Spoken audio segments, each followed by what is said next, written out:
بسم اللہ الرحمن الرحیم۔ السلام علیکم ورحمۃ اللہ وبرکاتہ۔ تاریخ اسلام۔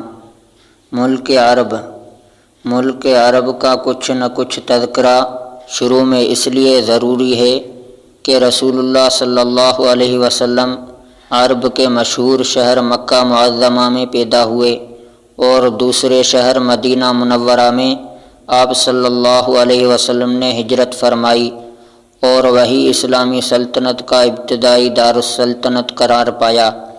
عرب ہی وہ ملک ہے جو رسول اللہ صلی اللہ علیہ وسلم کی زندگی میں قریباً سب کا سب مسلمان ہو چکا تھا۔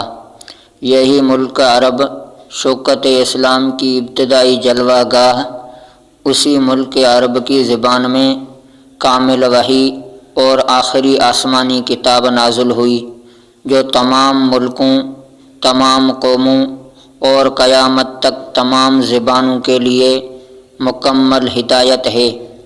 اسی ملک عرب سے ہر چار سمت ساری دنیا میں اسلام کی روشنی پھیلی، اور اسی ملک عرب میں خانہ کعبہ ہے جس کی طرف ہر سال دنیا کے ہر ملک اور ہر خطہ سے مسلمان کھنچے چلے جاتے اور میدان عرفات میں سب مل کر الہی قدوس کی حمد و ثناء اور مناجات و دعا میں مصروف نظر آتے ہیں، جہاں شاہ و گدا سب کی ایک حالت ہوتی اور خالق ارض و سما کی عظمت و کبریائی قلوب پر مستولی ہو جاتی ہے۔